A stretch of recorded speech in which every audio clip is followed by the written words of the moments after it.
Pas foto, mari terus paling baik. Sekarang mau gaya mana? Jangan sabaran.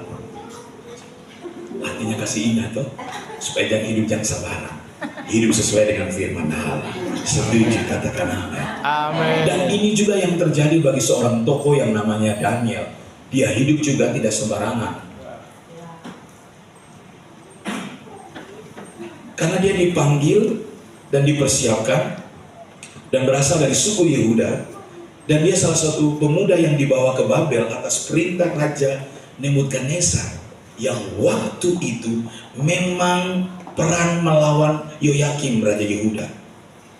Daniel bersama Hanaya, Misael, bahkan juga dikatakan Asaria, mereka dididik, dilatih selama 3 tahun untuk bekerja bagi raja. Makanya dalam pertanyaan saya waktu saya mempersiapkan, kenapa sampai mereka tetap tidak menajiskan diri mereka, mereka tetap hidup sesuai dengan arahan Allah, aturannya Allah, karena mereka sudah memulai dasar di Yehuda. Sehingga waktu datang tantangan, keadaan tidak nyaman, situasi yang kurang baik, mereka tetap pada dasarnya, fondasi. Itu sebabnya kalau Anda membangun fondasi yang benar, dasar yang benar, di dalam Kristus, saya percaya, tantangan apapun, sekali Yesus tetap hidup. Tidak bisa terganti yang lain. Bahkan dikatakan bahwa dia 10 kali lebih cerdas daripada semua orang berilmu. Memiliki roh yang luar biasa.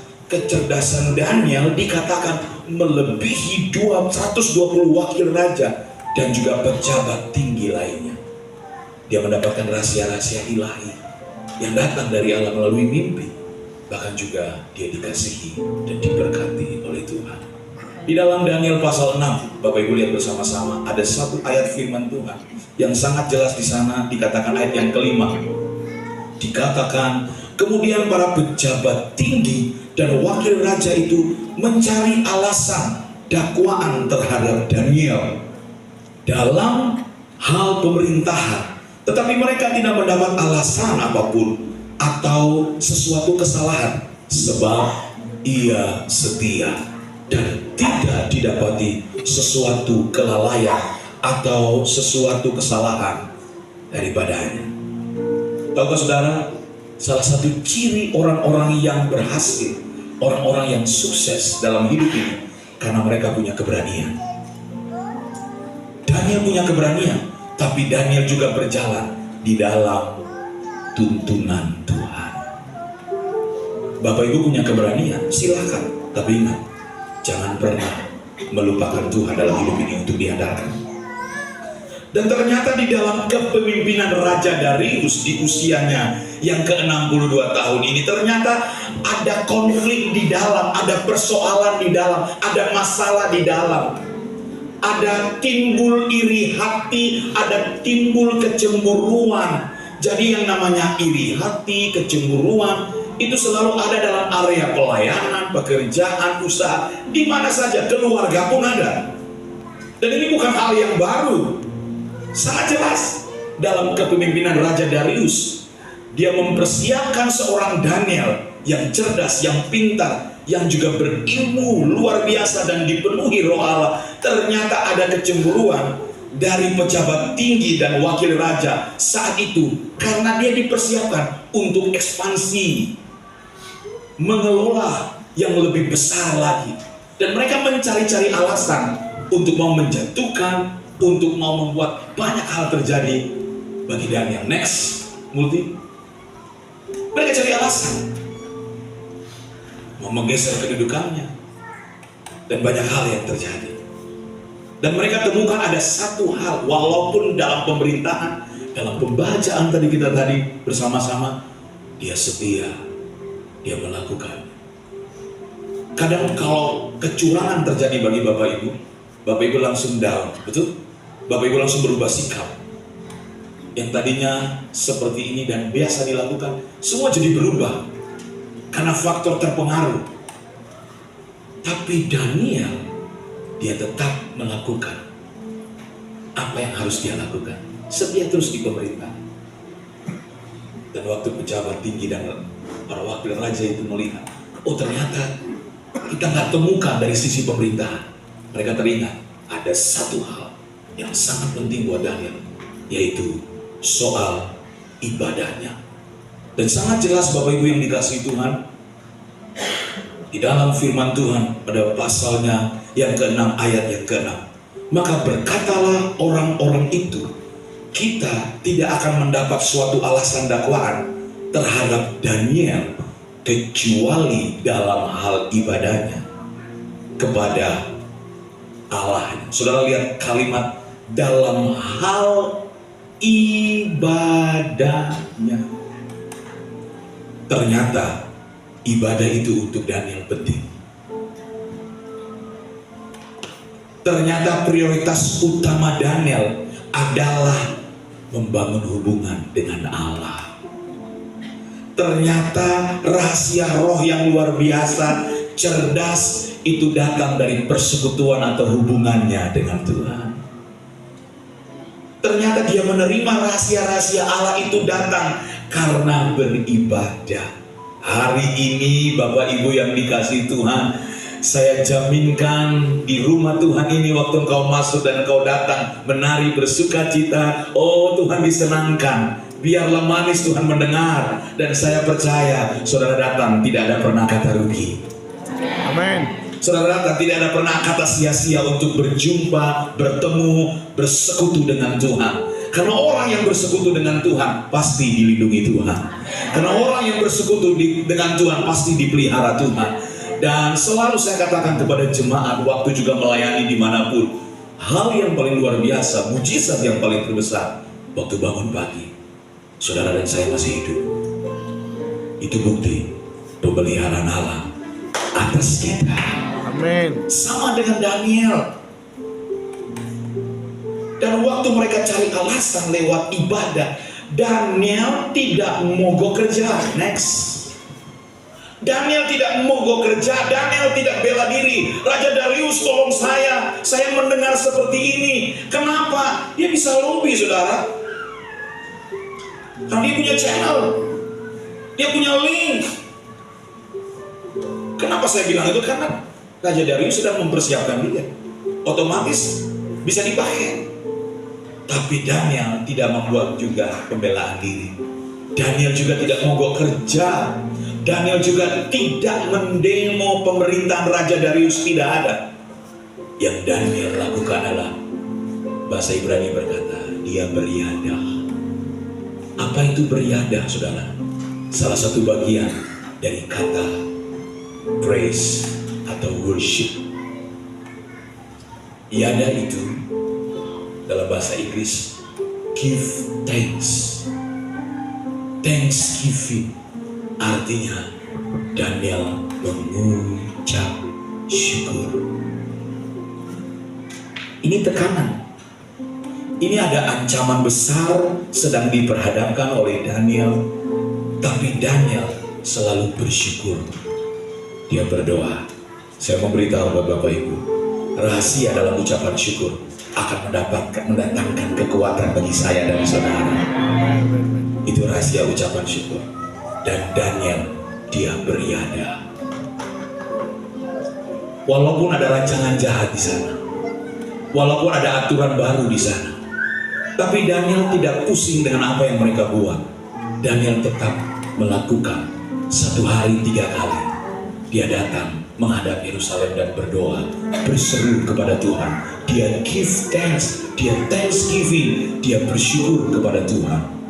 Hari ini juga saudara, ancaman, tekanan, titik terendah apapun, waktu engkau berkata, Tuhan engkau baik, aku mengucap syukur padamu. Saya percaya Tuhan mendengar, dan Tuhan pasti juga akan menolong saudara.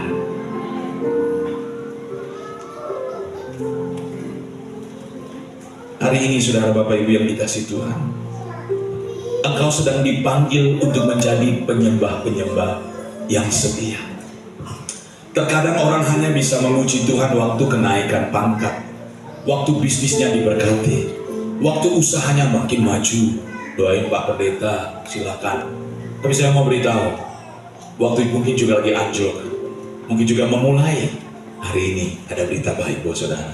Tetaplah thanksgiving, Tetaplah bersyukur, tetaplah memuji dan berdoa, sebab Tuhan tidak pernah tinggalkan Bapak Ibu dan saya. Kalau dialami oleh Daniel, dia setia dan dia melakukan bagiannya. Walaupun hukumannya dia dimasukkan ke dalam gua singa, Daniel tidak berontak. Daniel tidak lari dari Tuhan. Daniel tidak keluar dari rencana Allah, tapi Daniel belajar masuk dan mengikuti rencana Allah. Siang hari ini gereja Tuhan, Bapak Ibu yang dikasihi Tuhan, bagaimana saya dan saudara harus memiliki ciri-ciri penyembah setia, yang tokoh Daniel menjadi bagian kita, model, sehingga hari-hari hidup kita, masa sukar ini, tantangan ini, kita mau tetap menyembah Tuhan di tengah tekanan. Yang pertama adalah jangan batasi Tuhan mau bekerja atas hidup kita. Tadi saya katakan Daniel bisa saja tinggalkan agenda Allah. Dia tinggalkan Babel, dia keluar dari Babel. Dia tidak akan berdoa lagi, dia tidak akan menyembah Tuhan lagi, dia tidak akan bersyukur lagi kepada Tuhan. Tidak akan lagi, tapi Daniel tidak melakukan itu, Bapak Ibu. Daniel terus berketetapan hati, teguh hati, dan terus bersekutu dengan Allah, terus membangun hubungan dengan Tuhan. Daniel tidak mengerti apa yang akan sedang Tuhan buat atas kehidupannya. Kadang kita juga tidak mengerti apa yang sedang Tuhan kerjakan bagi pergumulan keluarga, pekerjaan, sakit penyakit, anak-anak dan masa depan. Tapi hari ini saya jaminkan lewat kebenaran firman Tuhan ini, jangan batasi Tuhan dengan pergumulanmu. Jangan batasi Tuhan dengan usahamu kalau Tuhan mau melakukan sesuatu hari ini. Tapi Pak Pendeta, saya sudah berdoa cukup lama. Saya sudah bergumul lama. Kemarin di lapas diizinkan untuk melayani. Satu orang datang dan berkata, Pak Pendeta, boleh saya share? Oh boleh, silakan, ada waktu. Bagaimana? Pak, setiap hari saya berdoa, Pak. Oh ya. Terus saya ambil air, terus saya berdoa buat air itu. Saya minum dan saya bergumul dengan pergumulan saya setiap hari. Terus saya bilang buat Bapak itu, tapi Bapak pasti berada dalam titik jenuh kan? Oh iya, benar Pak Pendeta. Saya jenuh juga, bosan juga, karena jawabannya belum diterima. Pengharapan saya itu, kalau boleh saya bisa cepat keluar dari sini, tapi ternyata diproses sama Tuhan. Langsung saya berikan jawabannya, Bapak sudah melakukan itu. Saya yakin Bapak tidak melakukan itu dengan agamawan. Tapi Tuhan lagi ajar Bapak untuk bersabar. Dan waktu Tuhan adalah waktu yang terbaik. Demikian juga Bapak Ibu. Tiap hari sudah berdoa belum? Datang ke gereja setia. Oh Tuhan belum ya? Mau ibadah A udah lakukan ibadah B. Ingat, jangan melakukan segala sesuatu karena ada maunya dengan Tuhan. Lakukanlah karena kau mengasihi Tuhan. Kau datang ibadah ini Bapak Ibu karena kau mencintai Tuhan. Daniel gak bela diri. Daniel gak mau bekerja. Daniel tidak demo. Tapi Daniel tahu, seperti tadi malam ayat firman ini, kita tahu sekarang bahwa Allah turut bekerja dalam segala sesuatu untuk mendatangkan kebaikan bagi mereka yang mengasihi Dia, yaitu bagi keluarga besar GBI Hati Hamba yang terpanggil sesuai dengan rencana Allah. Jadi sebenarnya kita ini ada dalam rencana Allah. Jadi jangan menggagalkan rencana Allah karena tidak sabar. Jangan menggagalkan rencana Allah karena Anda mau cepat-cepat. Ikuti aturan mainnya Tuhan, lewat jalurnya Tuhan, lewat koridornya Tuhan, lewat jalannya Tuhan, lewat caranya Tuhan. Jangan batasi Tuhan mau bekerja. Boleh katakan kiri kanan, jangan batasi Tuhan. Kalau Daniel membatasi cara kerja Tuhan, berarti Daniel sedang membatasi mujizat Allah. membatasi cara kerja Tuhan, berarti Daniel tidak akan melihat kemuliaan Tuhan. Kalau Anda juga membatasi pekerjaan Tuhan, saudara tidak akan melihat mujizat Allah terjadi bagi saudara. Siang hari ini, mari bawa hidup saudara. Ciri penyembah setia, saya tidak akan batasi Tuhan. Justru saya mau masuk dalam rencana Tuhan.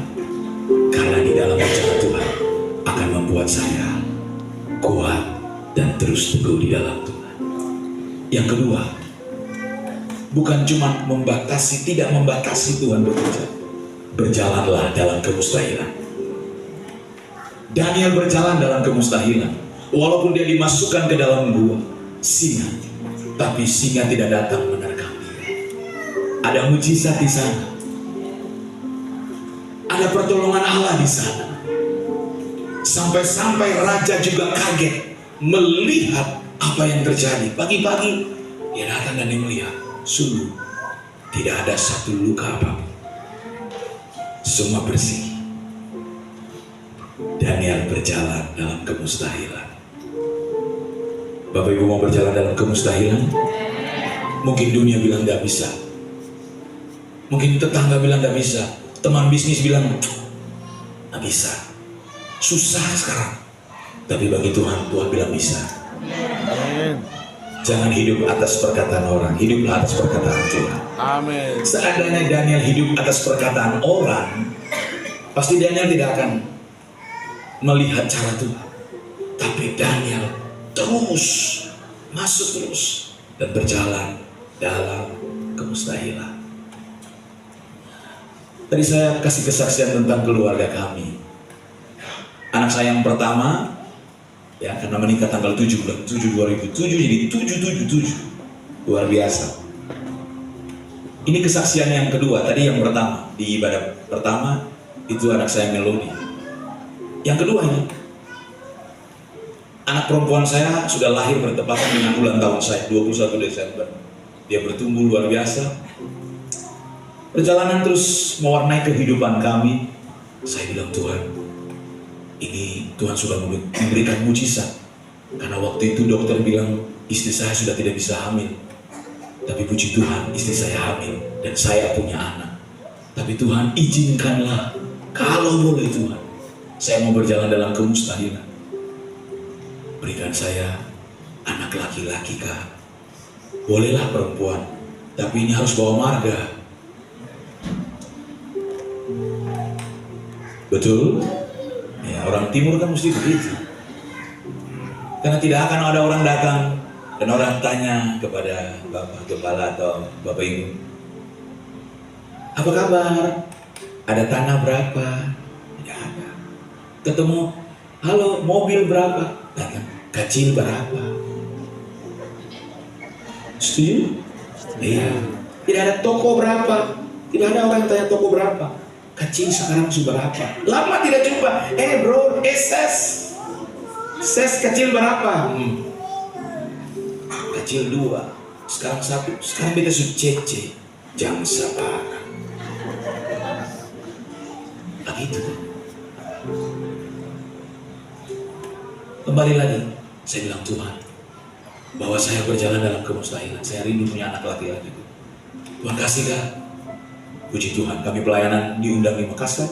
Saya bawa anak saya, tentu Melody. Pas ulang tahun pernikahan kami, saya sudah lupa di usia yang keberapa waktu itu.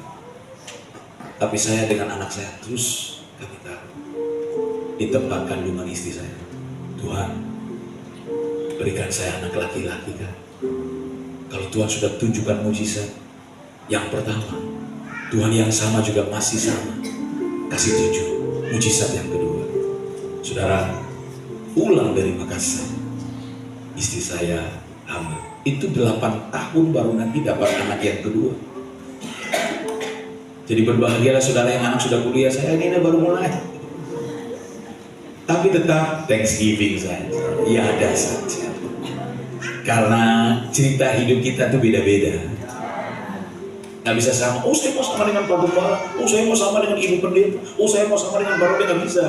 Tuhan itu buat cerita tuh masing-masing orang, supaya dalam perjalanan saudara akan berkata bahwa ini bukan kuat gagah, ini cuma karena Tuhan punya kepentingan atas keluarga saya. Jangan selalu adopsi cerita orang, jangan. Saudara akan ngalamin Tuhan di situ. Jangan saja, saudara, saya mau sama dengan itu, nggak bisa. Kalau ini buat saudara, terimalah. Dia pasti akan membuat akhirnya juga pasti happy endingnya. Amin. Kembali saudara, 8 tahun Tuhan kasih. Saya sudah berdoa, pulang dari Makassar, berjalan dalam kemustahilan, butuh waktu, dan Tuhan kasih anak yang kedua. Padahal saudara, yang satu sudah diikat, tinggal yang satu. Tes. Pak, beli yang murah juga. Pas tes, 2.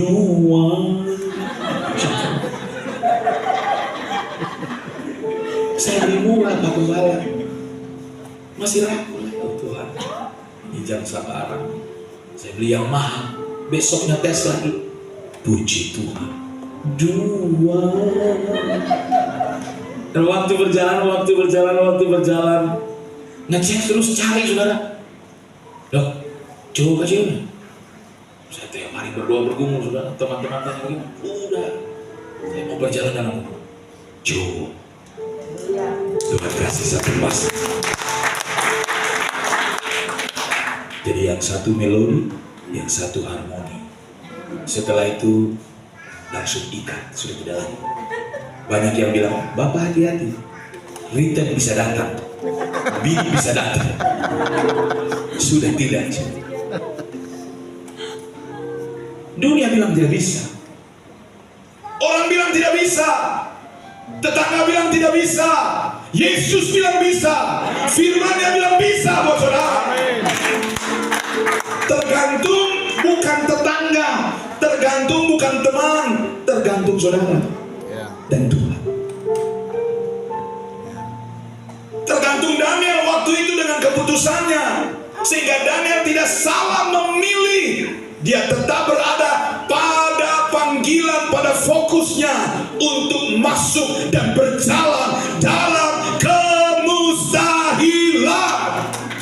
Hari ini dengan saudara, Pak, ini pas buat saya. Saya dengan begini, saya sedang begini. Saya mau bilang buat Bapak Ibu semua, berjalanlah dalam kemustahilan. Mau lihat Tuhan yang besar bukan cuma lewat nyanyian, tapi waktu dalam titik terendah, tidak ada orang yang bisa tolong, hanya cuma Tuhan yang tolong. Itu lebih luar biasa. Itu yang orang bilang begini, ngeri-ngeri sedap. Pas dapat mujizat, baru orang bilang ini, menyalah abangku.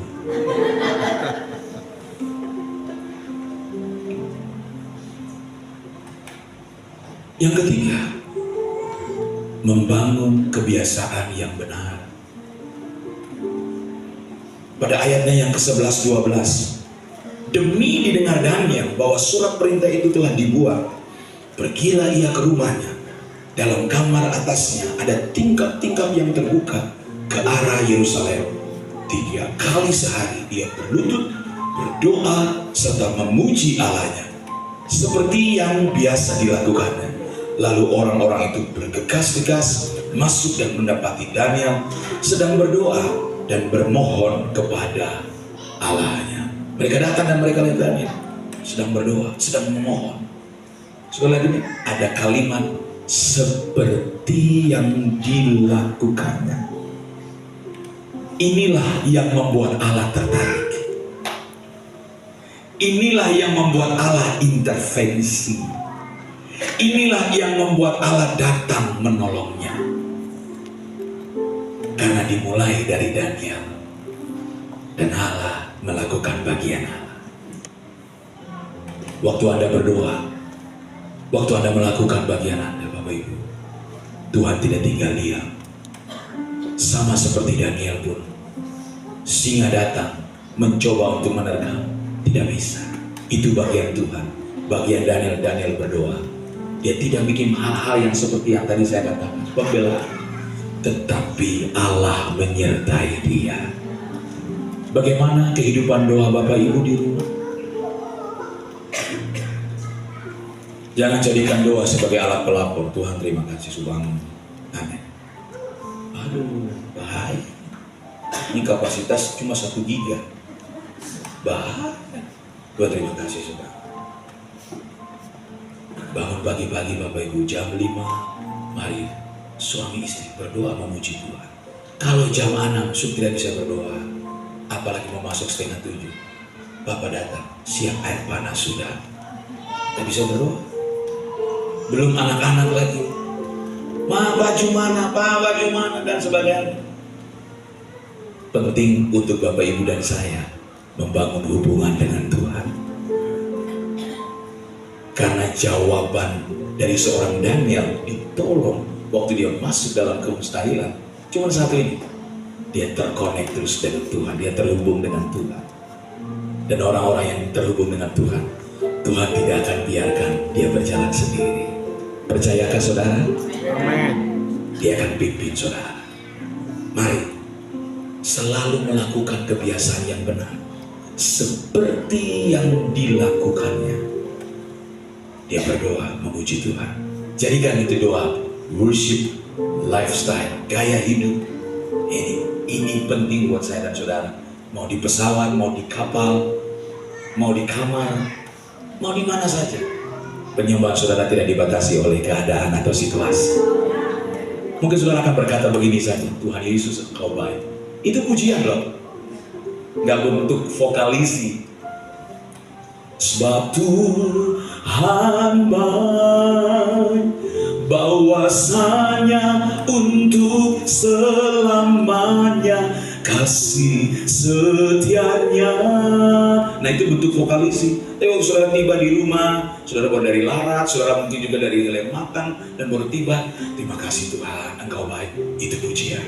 Sebab pujian itu proses di mana saya dan saudara mengagungkan, memuliakan Tuhan atas apa yang sudah Tuhan buat, sedang Tuhan perbuat, dan akan Tuhan lakukan. Jadi sudah, sedang, dan akan datang. Pujian itu tidak akan pernah berhenti. Itu praise, itu pujian. Di dalam pujian, praise itu ada unsur. Yang pertama adalah proclaim. Apa itu proclaim? Satu tindakan pernyataan dari saya dan saudara yang diciptakan Tuhan untuk mengagungkan Dia, sehingga saudara berkata, Tuhan baik, Allah ditinggikan dengan sorak-sorai. Itu pernyataan saudara. Yang kedua, rejoice, sukacita. Sukacita yang tidak dibuat-buat tapi dari hati, karena kagum kepada Tuhan. Anugerahnya mempesona hidup kita. Amin. Ya, dilanjutkan dengan expression of the body, applause, tepuk tangan. Itu semua masuk dari kata P, R, A, I, S, dan E. Praise atau pujian. Bangun hubungan ini dengan Tuhan dimanapun, kapanpun. Beri ruang untuk Tuhan mau bekerja lebih dalam lagi. Jangan beri ruang setan untuk mengintimidasi dan membuat kita jauh. Daniel tidak membuka ruang kepada yang lain, tapi dia buka ruang untuk terus terhubung dengan Tuhan. Makanya dia dipimpin, makanya dia dituntun sama Allah. Dan Raja memuji apa yang dia lakukan, sehingga ketekunannya 2 kali dia bilang, kau sedang tekun kepada Allah yang kau sembah. Saudara lihat, ini orang yang tidak kenal Allahnya Daniel, tapi bisa bilang itu luar biasa. Saya percaya juga, saudara di rumah-rumah, di kantor, dimanapun, wah, hidupnya berbeda ya. Ini yang Tuhan cari. Belum bilang nama lagi, ya jelas. Jangan pas bilang nama, aduh, namanya A. Hati-hati, orang terjelas. Gereja Tuhan pagi hari ini, menjelang siang, latih diri saudara untuk terus biasa melakukan, bukan karena agamamu, tapi benar-benar kata Kristen itu, Christ in me, Kristus ada di dalam saya dan saudara. Firman Tuhan berkata begini, Latihan badani terbatas gunanya, tetapi ibadah itu berguna dalam segala hal, karena mengandung janji baik untuk hidup ini maupun untuk hidup yang akan datang. Itu jaminan dari surga buat Bapak Ibu dan saya. Itu sebabnya tadi saya katakan, Bapak Ibu tidak pernah rugi datang di sini, tidak sia-sia datang di sini. Terima janji-janji Allah. Yang keempat, ciri-ciri penyembah yang setia: mempercayai Tuhan. Dan yang mempercayai Tuhan, sehingga jelas pada ayatnya yang ke-24 bilang begini, lalu sangat sukacitalah raja. Raja senang, raja bahagia, supaya Daniel ditarik dalam gua itu. Maka ditariklah Daniel dalam gua itu, dan ia tidak terdapat luka apa-apa padanya, karena ia percaya kepada Allahnya. Jadi kalau Bapak Ibu dan saya tidak membatasi Tuhan bekerja, Bapak Ibu dan saya belajar untuk berjalan dalam kemustahilan, melakukan bagian kita untuk berdoa, mengucap syukur, dan percaya kepada Tuhan, siap terima mujizat dari Allah. Amin. Siap terima kuasa dari Tuhan, siap terima hal-hal yang baru yang akan Tuhan buat dalam pergumulan Bapak Ibu semuanya. Karena ini yang juga Daniel lakukan, karena ini juga yang Daniel alami. Saya percaya Allahnya Daniel itu adalah Allah juga saya dan saudara, yang siang hari ini kita datang berglori, kita datang menari, kita datang bersuka cita, dan Dia sedang beragenda atas hidup Bapak Ibu dan saya. Waktu hidup kita melihat bahwa Allah itu bekerja, Bapak Ibu dan saya akan kagum. Sama dengan Daniel, ternyata ada dampak waktu dia tidak membatasi Allah bekerja, waktu dia berjalan dalam kemustahilan, waktu dia melakukan bagiannya, dan waktu dia juga percaya. Apa sih dampaknya? Yang pertama, pembelaan Tuhan terjadi atas Daniel. Ayatnya yang ke-25 bilang begini, raja beri perintah, lalu diambillah orang-orang yang telah menuduh Daniel. Wow. Dan mereka dilemparkan ke dalam gua singa, baik mereka maupun anak-anak dan istri-istri mereka. Belum lagi mereka sampai ke dasar gua itu, singa-singa itu telah menerkam mereka, bahkan telah meremukkan tulang-tulang mereka. Ini orang-orang yang tuduh Daniel, saudara, awalnya. Tapi Tuhan bela Daniel. Makanya orang yang terhubung dengan Tuhan pasti akan dibela Tuhan. Amin. Orang yang tetap berdoa, tidak putus-putusnya berdoa, Tuhan pasti akan bela. Tunggu waktu saja Bapak Ibu. Amin. Orang mungkin berlaku curang atas saudara, tidak adil atas saudara, persoalan apapun. Hari ini di altar Tuhan, Tuhan tetap bela. Tapi Pak, nggak ada tapi. Tuhan pasti akan bela saudara. Dan Daniel mengalami itu. Yang kedua, bukan cuma pembelaan Tuhan, tapi pembalikan keadaan. Kemudian Raja bilang lagi, Raja Darius mengirim surat kepada orang-orang dari segala bangsa, suku bangsa, dan bahasa yang mendiami seluruh bumi. Bunyinya surat, bertambah-tambahlah kiranya kesejahteraanmu. Amin. Bersama ini kuberi perintah bahwa di seluruh kerajaan yang kukuasai, orang harus takut dan gentar kepada Allahnya Daniel. Sebab dialah Allah yang hidup, katakan amin, yang kekal untuk selama-lamanya. Pemerintahannya tidak akan binasa dan kekuasaannya tidak akan berakhir. Amen. Dia melepaskan, dia yang menolong, mengadakan tanda dan mujizat di langit dan di bumi. Dia yang telah melepaskan Daniel dari cengkraman singa-singa. Itulah pembalikan keadaan. Amin. Itulah pembalikan situasi. Awal keadaan tidak nyaman, Anda tidak mengerti, tapi saya jamin waktu Anda terkonek dengan Tuhan, Tuhan akan balikan keadaan. Raja kasih surat perintah, semua harus memuliakan Tuhan dan Daniel. Dia yang menolong, dia yang melepaskan Daniel. Hari ini dia juga akan menolong Bapak kekasih. Amin. Dia akan juga menolong ibu, Amin. saya, kita semua. Bukan cuma pembalikan keadaan, promosi Tuhan juga terjadi buat Daniel. Dia dipercayakan untuk memiliki kedudukan tinggi di pemerintahan Raja Darius dan juga Raja Kores. Tidak sembarangan, saudara. Tidak sembarangan. Tapi itulah cara kerjanya Allah Daniel dan Allah saya dan saudara.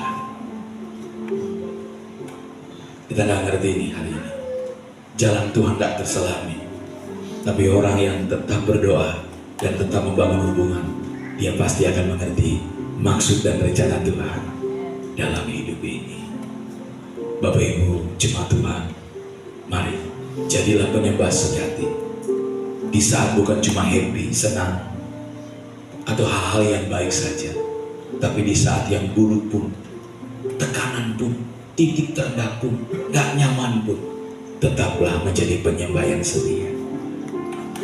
Dan Tuhan pasti mengasihi Bapak Ibu semua. Mari kita tundukkan kepala.